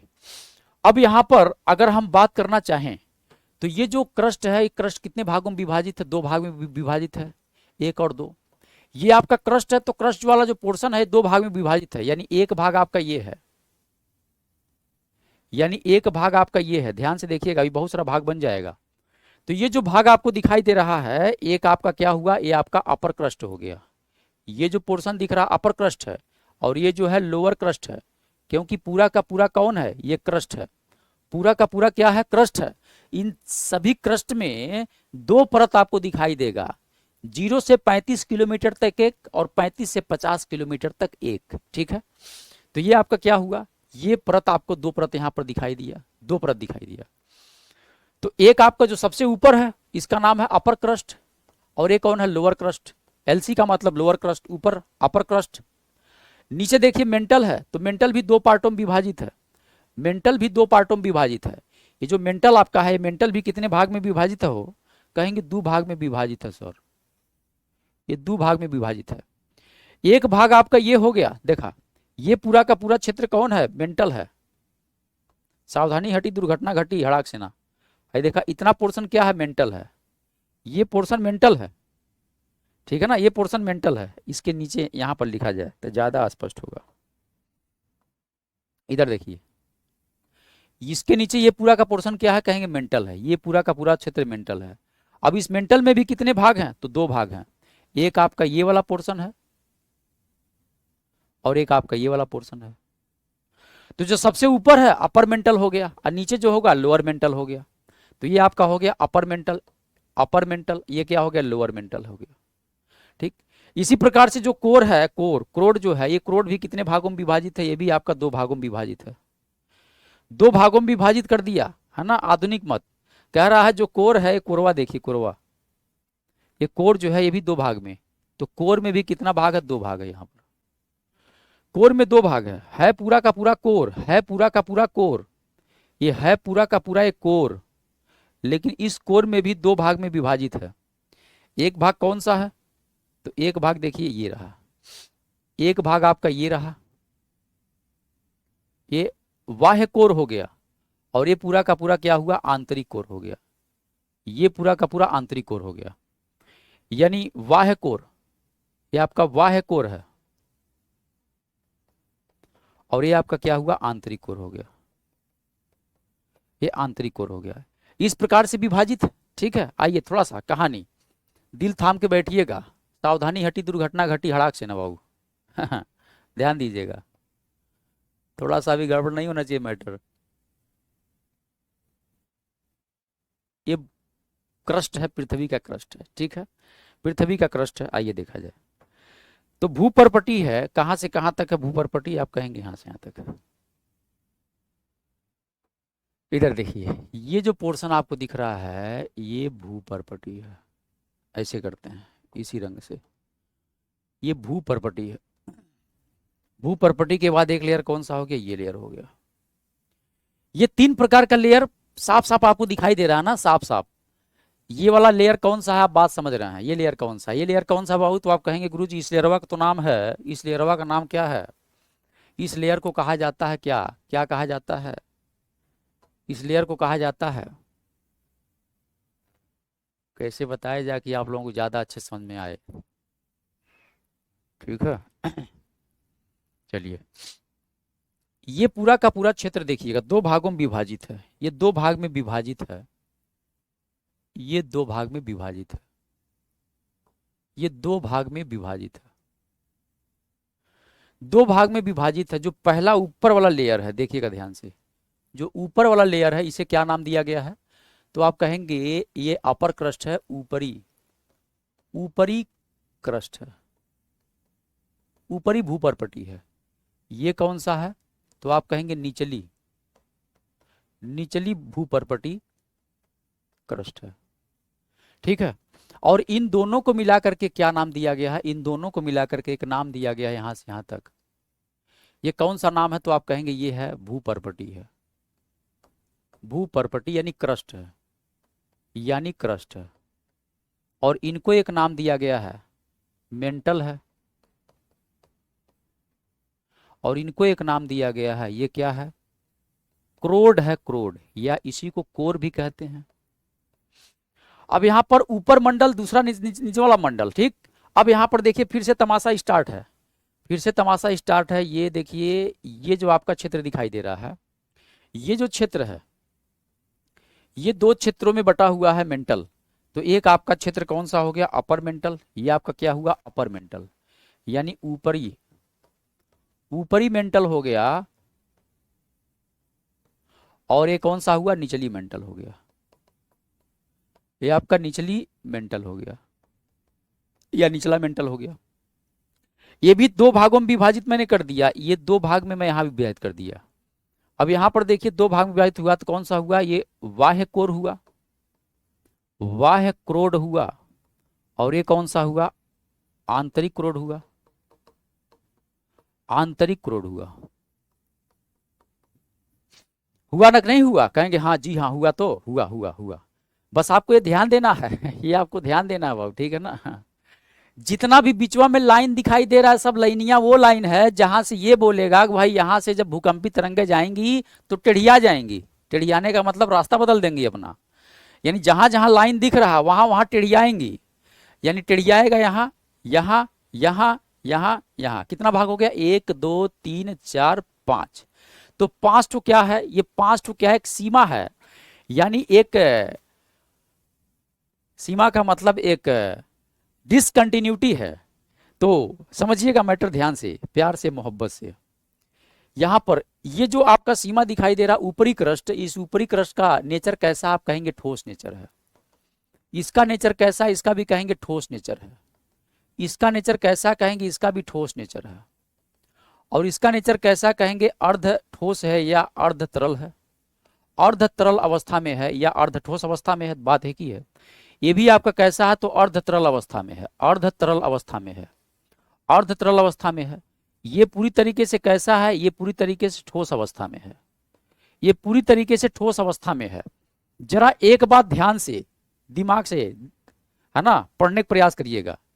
जैसे यहां पर अगर हमने देखा, जो ऊपरी क्रस्ट है, निचला क्रस्ट है, ऊपरी मेंटल है, अगर मैं इन सबको शामिल कर लूं तीनों को, तो तीनों को शामिल करने के बाद मैं यह कह सकता हूं कि ये जो है पृथ्वी पर जो स्थल मंडल होता है, जो स्थल मंडल यानी जो लिथोस्फीयर है, लिथोस्फीयर का मतलब हुआ स्थल मंडल, और स्थल मंडल का जो निर्माण होता है इन 3 परतों से होता, मतलब जो स्थल पे लोग निवास करते हैं, जहां जीवन जीते हैं, फर्स्ट क्लास पैर फैला के सोते हैं, चाय वो पीते हैं, वो सब व्यवस्था आपका यही है, स्थल मंडल है ना। स्थल मंडल का मतलब लिथोस्फीयर है। तो लिथोस्फीयर में कौन कौन सा लेयर शामिल है, वेरी इंपॉर्टेंट है। ऊपरी क्रस्ट है, निचला क्रस्ट, अर्थात क्रस्ट का पूरा भाग, और मेंटल का ऊपर का वाला भाग, है ना, ऊपर का वाला भाग। ये क्या हो गया, बहुत बढ़िया बेटा, क्या बात है मिश्रा जी, छा गए बाबू। तो ये स्थल मंडल है ना, बात समझ गए। तो स्थल मंडल के अंतर्गत 3 पार्ट आ रहा है, ऊपरी क्रस्ट, निचला क्रस्ट और ऊपरी मेंटल, ये आपका स्थल मंडल हो गया। अब यहाँ पर हम थोड़ा सा हम मोटाई और इसका ऊंचाई ऊंचाई लिख देते हैं ताकि आपके दिमाग में बना रहे। देखा, ये आपका जो है ऊपरी मंडल जो है, इसका जो ऊंचाई है 0 से 35 है ना, कितना है, 0 से 35 है। ये आपका क्या है, 0 से 35 है, ये 0 से 35 है।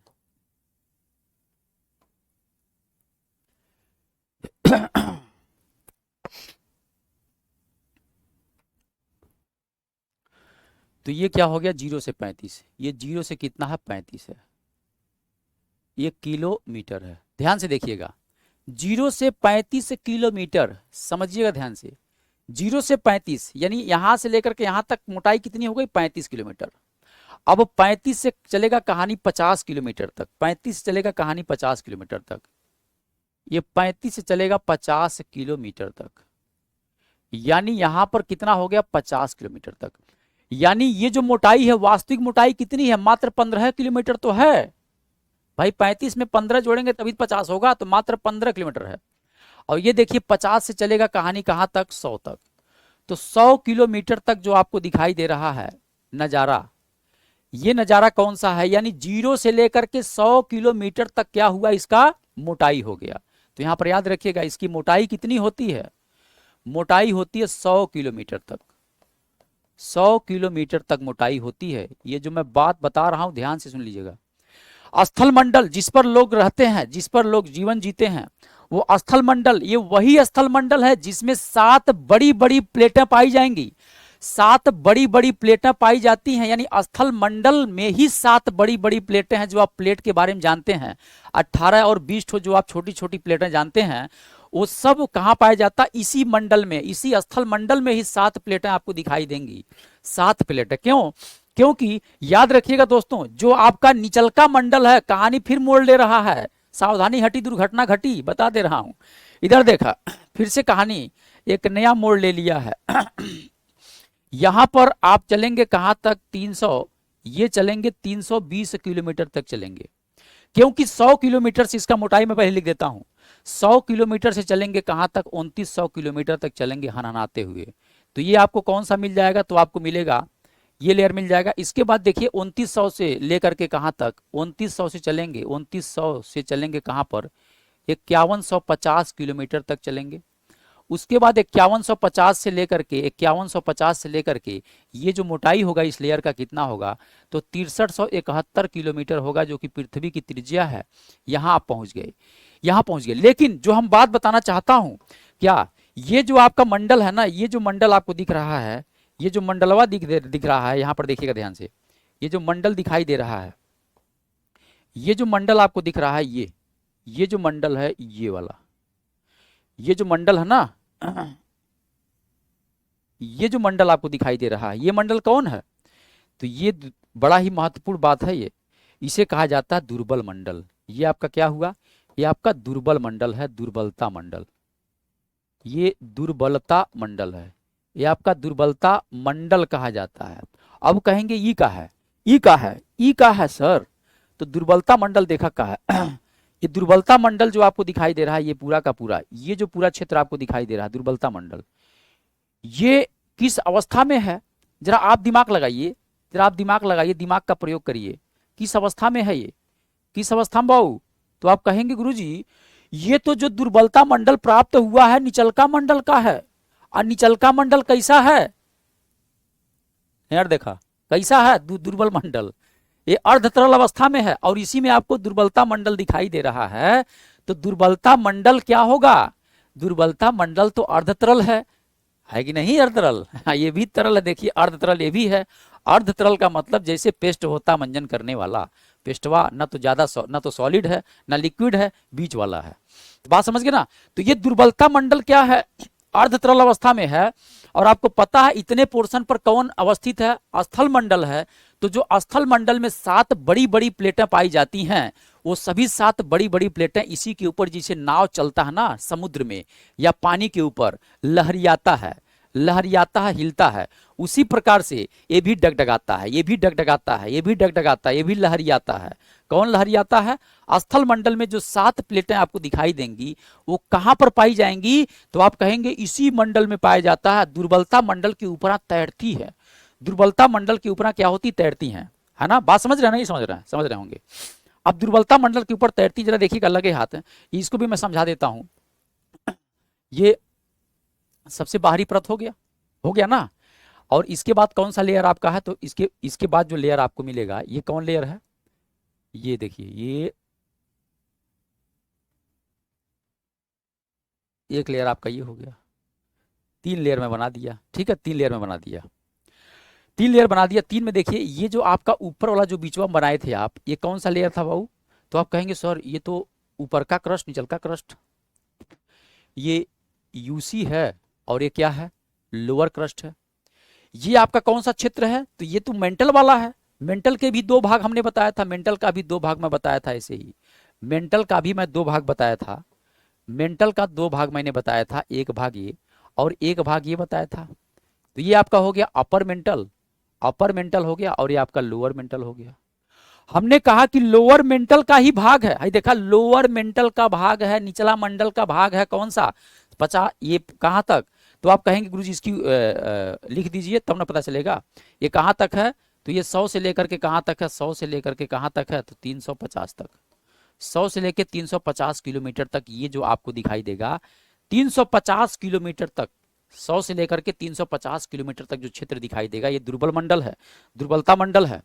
अर्थात इस लोअर मंडल का ही तो भाग है, लोअर मंडल का ही तो भाग है। देखिए लोअर मंडल का ये भाग है 350 किलोमीटर तक।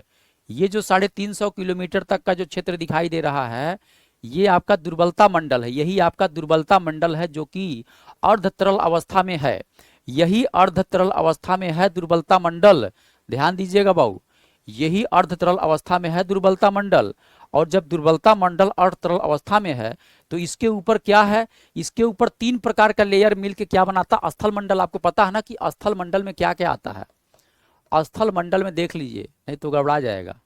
स्थल मंडल में कौन कौन सा लेयर है, आप कहेंगे ऊपरी क्रस्ट है, यानी ऊपरी क्रस्ट है, ऊपरी क्रस्ट, तो ऊपरी क्रस्ट आ गया। और कौन सा है, तो कहेंगे निचली क्रस्ट है ना, निचली क्रस्ट है कि नहीं है, कहेंगे हाँ है। तो और इसके निचवा कौन है, तो आप कहेंगे इसके निचवा जो है ये आपका अपर मेंटल है। कौन सा है, अपर मेंटल है, यानी ऊपरी क्रस्ट है, ये ऊपरी मेंटल है, ऊपरी मेंटल है, मेंटल तो ऊपरी मेंटल। इन तीनों को मिलाकर के आपने क्या नाम दिया, स्थल मंडल, और इन्हीं को कहा जाता प्लेट। यही क्या है, प्लेट कहती, यही प्लेट का नाम इसे दिया गया है। तो प्लेट के अंतर्गत इतनी चीजें शामिल होती हैं। अब यहाँ पर प्लेट आपका ये रहा, तो ये जो आपका क्षेत्र दिखाई दे रहा है दुर्बलता मंडल, इस दुर्बलता मंडल के ऊपर यहाँ पर प्लेटें इस तरीके से क्या होती हैं, इस तरीके से प्लेटें ऐसे, इस तरीके से प्लेटें क्या होंगी, ये प्लेटें आपको ऐसे दिखाई देंगी। ये जो प्लेट आपको दिखाई दे रहा है, ये प्लेट है एक पृथ्वी का। इसी प्रकार से एक प्लेट आपको ये दिखाई दिया पृथ्वी का, देख रहा ना, ये प्लेट है प्लेट, और सब प्लेटवा कहां पर है, ये स्थल मंडल का ही भाग है। और किसके ऊपर लहरिया रहा है, देखिए दुर्बलता मंडल जो तरल अवस्था में उसके ऊपर लहरिया रहा है। और ये कैसे, देखिए ये भी आपका एक क्या हुआ, ये भी तो एक प्लेट हो गया, ये भी तो एक प्लेट हो गया, कहेंगे हाँ हो तो गया।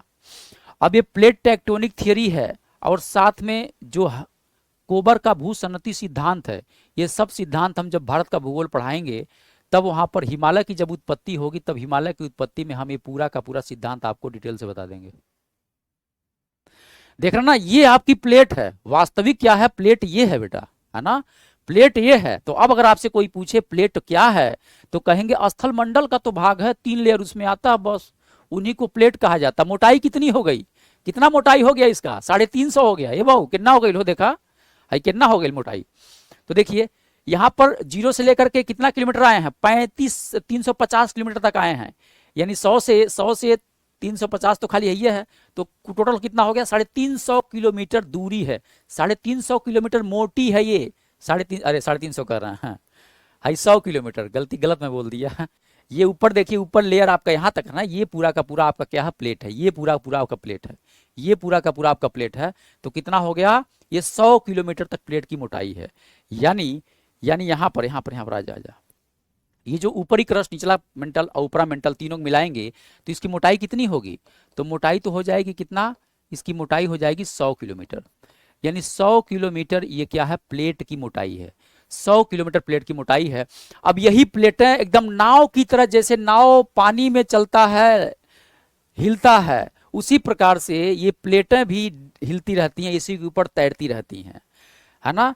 अब क्या होता है कि इन प्लेटों में, जैसे मान लीजिए यहाँ पर ये प्लेटें इस तरीके से आगे बढ़ रही हैं, ये प्लेटें मान लीजिए ऐसे इधर की तरफ आगे बढ़ी, तो इन प्लेटों में अभिसारी गति हुआ, इन प्लेटों में अभिसारी हुआ तो इन दोनों में अपसारी हो गया, बाहर भाग गई प्लेटें।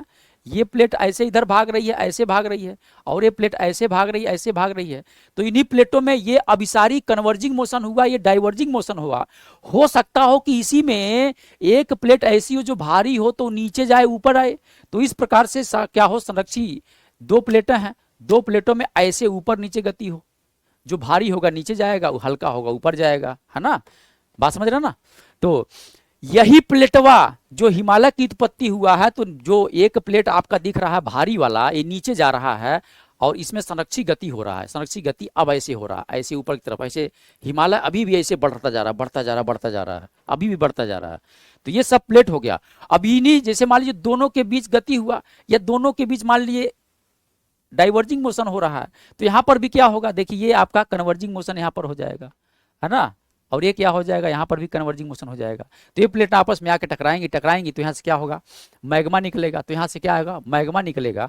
अब मैग्मा जब निकलेगा तो धरतिया पर देखिए मैग्मा इसी से जाएगा ना, मैग्मा यहाँ से जाएगा, और मैग्मा जब निकलेगा जा करके यहाँ पर क्या होगा, इस तरीके से ज्वालामुखी उद्गार हो जाएगा। तो भूकंपित यहाँ पर ज्वालामुखी उद्गार होगा, तो यहाँ पर क्या होगा, ये लावा के रूप में जम जाएगा। बात समझ गए ना। तो ये कॉन्सेप्ट है, ये कॉन्सेप्ट है स्थल मंडल, समझ गए आप। दुर्बलता मंडल भी आप समझ गए हैं, दुर्बलता मंडल भी। अब लगे हाथ है, थोड़ा सा कहानी और बचा है मेरे दोस्त, नहीं तो गड़बड़ा जाएगा, छूट जाएगा, बस थोड़ा सा धैर्य रखे रहिएगा। अब इनके बीच में थोड़ा सा हम लेयर लिख देता हूं। यहाँ पर देखिए, ये जो वाला, ये जो क्षेत्र है, जैसे इस ऊपरी क्रस्ट से जब कोई तरंगा आती है, इस तरीके से तरंगा आती हैं, तो इनका डायरेक्शन चेंज हो जाता है या गति चेंज हो जाता है। ये भूकंपी तरंगों की गति को चेंज करने वाला असंबद्धता क्षेत्र होता है। सबसे पहले हमने कहा था कमर, कमर हमने कहा था क का मतलब कोनार्ड। तो ये वाला जो क्षेत्र है ये क्या हो गया, कोनार्ड हो गया। ये कोनार्ड असंबद्धता हो गया, असंबद्धता क्षेत्र हो गया। और कोनार्ड असंबद्धता क्षेत्र के बारे में पूछता है कितने किलोमीटर पे मिलेगा, कितने किलोमीटर पे मिलेगा। अब बताइए 0 से 35 है तो कितना हो गया, 35 है तो मिलेगा, 35 किलोमीटर पर लब बसीना चेंज कर देगा अपना रास्ता। ये 35 किलोमीटर है, याद रखिएगा कितने किलोमीटर पे यहाँ है, तो आप कहेंगे 35 किलोमीटर पर है। थोड़ा गजर बजर हो रहा है, ध्यान से पढ़िएगा। अब देखिए दूसरा का जो लेयर आपको दिखाई दे रहा है, ये वाला, ये जो लेयर है, यहाँ पर भी क्या होगा, भूकंपी तरंगा अपना रास्ता ऐसे चेंज कर देंगी, चेंज करेंगी ना, कहेंगे हाँ यहाँ भी चेंज तो हो रहा है, यानी यहाँ भी चेंज हुआ, देखा हवा पे चेंज हुआ। तो ये आपका एक लेयर बन गया जहां पर दोनों का कांटेक्ट है, ऊपरी और निचला। यहाँ पर भी एक क्या है, कांटेक्ट है ऊपर निचल का और ऊपर की मेंटलवा, है ना, इनके बीच। तो यहाँ पर भी चेंज होगा, तो यहाँ पर भी एक नाम है, देखिए इसका भी एक नाम है। अब ये कौन सा असंबद्धता क्षेत्र है, जहां पर डिसकंटिन्यूटी हो रहा है, जहां पर भूकंपी तरंगों की दिशा और गति में परिवर्तन हो रहा है। तो हमने कहा था कमर, म का मतलब हो गया मोह, मोह हो गया ना, ये मोह असंबद्धता, असंबद्धता क्षेत्र हो गया। तो चूंकि मोह साइंटिस्ट ने दिया था, ये कितने किलोमीटर पर दिखाई देगा, कहेंगे 50 किलोमीटर पे, 50 किलोमीटर पे आपको मिलेगा मोह। तो याद रखिएगा कितने पर, 50 किलोमीटर पर मिलेगा मोह। इसके बाद देखिए यहां पर ये जो लेयर आपको दिखाई दे रहा है, यानी अब भूकंपी तरंगे इस तरीके से जब प्रवेश करते हुए आएंगी तो यहां से फिर अपना रास्ता चेंज करते हुए जाएंगी, है ना। तो अब कहां पे चेंज होगा, यहां पे चेंज होगा, देखिए यहां पे चेंज हो रहा है। अब यहां पे चेंज होगा तो ये भी आपका एक असंबद्धता क्षेत्र हो गया। इन दोनों के बीच में कौन सा है, कमर, र का मतलब रेपेटी, ये आपका रेपेटी हो गया, रेपेटी असंबद्धता। असंबद्धता क्षेत्र हो गया। क्लास को मैं छोड़ नहीं सकता इस कंडीशन में, अगर छोड़ दूंगा तो बहुत तबाही मच जाएगी। तो ये कितना किलोमीटर है, तो आप कहेंगे 50 किलोमीटर तक इसका क्षेत्र पाया जाता है। 50, ये 50 कर रहे हैं, कितना है देखिए 100 लिखा, 100 यानी 100 पर ये आपको मिलेगा, 100 पर मिलेगा आपको, है ना। कितने पर मिलेगा, बहुत कहेंगे 100 किलोमीटर पर आपको मिलेगा। तो 100 किलोमीटर पर आपको मिलेगा, है ना, 100 किलोमीटर पर। बात समझ गए ना। अब इसके बाद देखिए फिर अब भूकंपी तरंग आई, अब भूकंपी तरंग जब आई तो इस तरीके से ये भी यहाँ पर रास्ता आप चेंज करेंगी, रास्ता आप चेंज करेंगी अपना यहाँ पर। अब रास्ता यहाँ भी चेंज होगा तो यहाँ पर भी एक असंबद्धता क्षेत्र मिल गया। ये क्षेत्र का नाम क्या है, ये क्षेत्र का नाम क्या है, तो आप कहेंगे कमर के बाद क्या आता है, गला आता है। ग का मतलब हुआ गुटेनबर्ग, ये गुटेनबर्ग हो गया, गुटेनबर्ग असंबद्धता हो गया, गुटेनबर्ग असंबद्धता हो गया, गुटेनबर्ग असंबद्धता क्षेत्र हो गया। ये कितने किलोमीटर पे आपको प्राप्त हो रहा है, देखिए ये कितने पर, तो कहेंगे 2900 किलोमीटर पर मिला है। तो 2900 किलोमीटर पृथ्वी के अंदर गहराई पर कौन सा मिल जाएगा, तो ये वाला असंबद्धता क्षेत्र मिलेगा। इसी प्रकार से देखिए अब इन दोनों के बीच भी यहाँ पर भूकंपी तरंग अपने रास्ता चेंज कर देंगी, यहाँ भूकंपी तरंग रास्ता अपना चेंज करेंगी, तो यहाँ पर भी एक असंबद्धता क्षेत्र आपको यहाँ पर मिलेगा। और ये कौन सा है, लेनिया कौन है, तो आप कहेंगे कमर के बाद गला, ल का मतलब लेह, लह, मैन, असंबद्धता क्षेत्र कितने किलोमीटर पे आपको प्राप्त हुआ है, तो कहेंगे 5150, ये मिला है आपको 5150 किलोमीटर पर मिला है। तो ये आपका पूरा कहानी संपन्न हुआ। लेकिन हाँ, कहानी संपन्न तो हो गया, लेकिन मैंने अभी इसमें कुछ लिखा नहीं है ना, ये बात ध्यान दीजिएगा। अगर आप इतने से संतुष्ट हैं तो ठीक है, नहीं तो लिख दूंगा तो सही रहेगा ना, तो भूलेगा नहीं। तो अभी एक एक मेंटल के बारे में सब लिखना है, किस मेंटल की क्या खासियत है, कौन कौन सा पाया जाता है। दुर्बलता मंडल, दुर्बलता मंडल, आइए दुर्बलता मंडल लिख देता हूँ यहीं पर पहले, नहीं तो गड़बड़ा जाएगा, मैटर तुरंत गड़बड़ हो जाएगा। यहाँ पर दुर्बलता मंडल दुर्बलता मंडल लिख लेता हूँ, दुर्बलता मंडल के बारे में क्यों लिखता हूँ, दुर्बलता मंडल। देखिए दुर्बलता मंडल के बारे में कहानी लिख लेता हूँ फटाफट। पहली बात याद रखिए, विस्तार कहाँ से कहाँ तक है, विस्तार कहाँ से कहाँ तक है, आप कहेंगे 100 किलोमीटर से कहाँ तक, 350 किलोमीटर तक।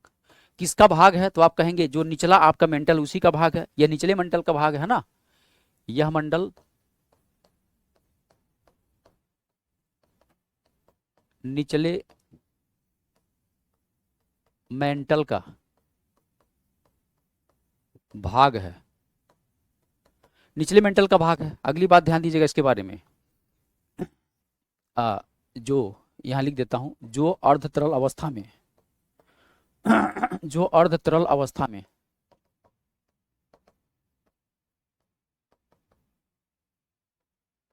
है। अगला बात लिख लीजिएगा, ज्वालामुखी क्रिया से निकलने वाले मैग्मा, है ना, ज्वालामुखी क्रिया से निकलने वाले मैग्मा का स्रोत यही मंडल है कि नहीं, यही मंडल है कि नहीं, कहेंगे हाँ है, यही मंडल है। यहां पर देखिएगा ये ज्वालामुखी कहाँ से निकल रहा है, देखिए ये मैग्मा कहाँ से निकल रहा है, यहीं से तो निकल रहा है, देखिए ये यहीं से जा रहा है, देख रहा ना, इसी वाले, ये आपका दुर्बलता मंडल है, ये आपका दुर्बलता मंडल है। ये कौन सा मंडल है, तो याद रखिएगा इसका नाम है दुर्बलता मंडल, यही आपका दुर्बलता मंडल है।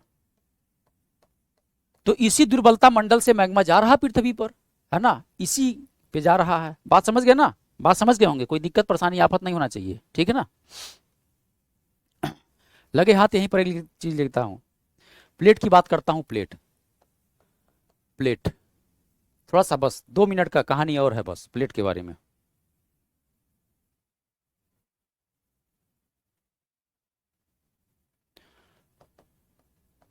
पृथ्वी के ऊपर कठोर चट्टाना हैं जो चारों ओर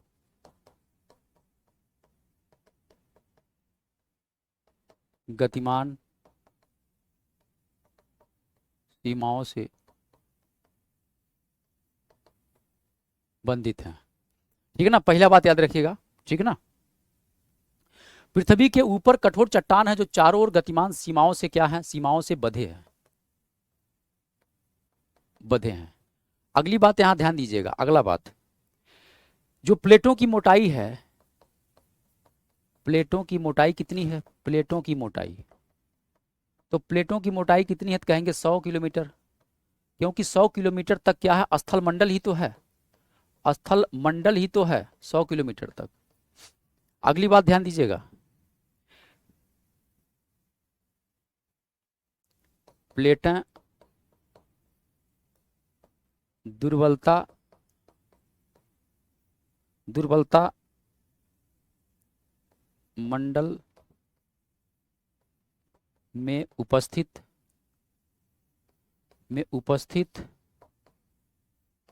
मैग्मा के ऊपर, मैग्मा के ऊपर तैरती हैं, जैसे जहाज तैरता है, जैसे जहाज तैरता है ना। आज तो टाइम ही नहीं पता चला। अच्छा पूर्णिमा आपने एक्चुअली क्या है, मैं अच्छा नहीं समझाया, आप लोगों ने अच्छे से समझा है ना, इसलिए आपको समझ में आया अच्छे से। प्लेटें दुर्बलता मंडल में उपस्थित मैग्मा के ऊपर तैरती हैं, जिस प्रकार से नाव तैरता है, जिस प्रकार से जहाज तैरता है पानी के ऊपर, वैसे ही तैरती हैं। बात समझ गए ना। अब पृथ्वी के ऊपर कितनी प्लेटें हैं, 7 प्लेटें हैं, 7 प्लेटें हैं। कौन कौन सा प्लेट है आपको पता ही है, सातों प्लेट है ना। परिप्रशांत महासागरीय प्लेट है, उत्तरी अटलांटिक प्लेट है, उत्तरी अमेरिकी प्लेट है, दक्षिणी अमेरिकी प्लेट है, अफ्रीकन प्लेट है, इंडो ऑस्ट्रेलियाई प्लेट है।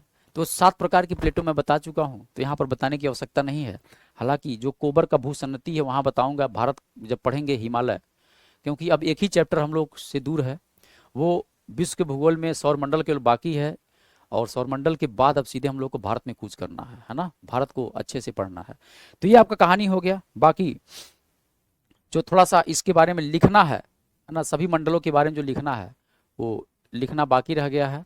समझ आप लिए हैं, समझ लिए, बस 2-2 बात लिखते हुए चले जाएंगे, हो जाएगा। समय अगर होता तो आज ही मैं इसको लेटा देता नमस्कार दोस्तों, कैसे आप सभी। एमडी क्लासेस परिवार की तरफ से आप सभी को दीपावली की हार्दिक शुभकामनाएं। आपको पता है कि आरओ की परीक्षाओं के फॉर्म भरने की आखिरी तारीख को बढ़ा दिया गया है। इसका सीधा मतलब यह है कि कहीं ना कहीं आपको तैयारी में अब थोड़ा ज्यादा समय मिलने वाला है। इस तैयारी में धार लगाने के लिए और अपने आप को आरओ में पूरी तरीके से सिलेक्शन दिलाने के लिए एमडी क्लासेस आप सभी के लिए लेकर आ चुका है यकीन बैच। ऑलरेडी यकीन बैच से आप सभी परिचित होंगे, जितना भी बच्चा आरओ की तैयारी कर रहा है वो यूपी संगम के इस परिवार को, इस बेहतरीन टीम को जरूर जानता होगा। एक खास बात यह है कि इस दीपावली हम आपके लिए इस बैच में 10 से लेकर 15 नवंबर तक ऑफर लेकर आए हैं, जिसमें आप यकीन बैच जो कि आरओ के प्री और मेंस दोनों के लिए ही है, उसे मात्र 499 रुपए में ज्वाइन कर सकते हैं। इसमें जो भी लाइव क्लासेस हो चुकी है आप उसको रिकॉर्डेड फॉर्म में देख सकते हैं, कितनी भी बार डाउनलोड कर सकते हैं, कितनी भी बार उसे देख सकते हैं, और प्री और मेंस आपका आरओ यहां से दोनों ही कवर होगा। तो ये बहुत शानदार आपके पास समय है। 15 नवंबर से पहले पहले इस बैच में जरूर जुड़े, और आप जो भी क्लासेस देख रहे होंगे आपको बेहतर नए कंटेंट के हिसाब से, जैसा यूपीपीएससी बना रहा होता पेपर, उसके हिसाब से आपको सारी चीज देखने को मिलती हैं। तो ये सबसे बेहतरीन होगा अगर आप आरओ की तैयारी करना चाहते हैं। मान लीजिए अगर आप बैचेस से जुड़ना चाहते हैं, आपको कोई समस्या आ रही है, तो आप इन नंबरों पर व्हाट्सएप जरूर कर दीजिएगा, तो आपको आपकी समस्याओं का समाधान कर दिया जाएगा। या अगर आप बिना किसी परेशानी से जुड़ना चाहते हैं तो नॉर्मल एमडी क्लासेस का ऑफिशियल ऐप को डाउनलोड करिएगा, पेड कोर्स वाले सेक्शन में जाइए, वहां पर आप चुनिए आरओ यकीन बैच, आराम से जुड़कर आप अपनी तैयारी को कर सकते हैं। तो जरूर ज्वाइन करिए आरओ यकीन बैच, और किसी परेशानी के लिए दिए गए नंबर पर व्हाट्सएप करें। धन्यवाद, शुक्रिया।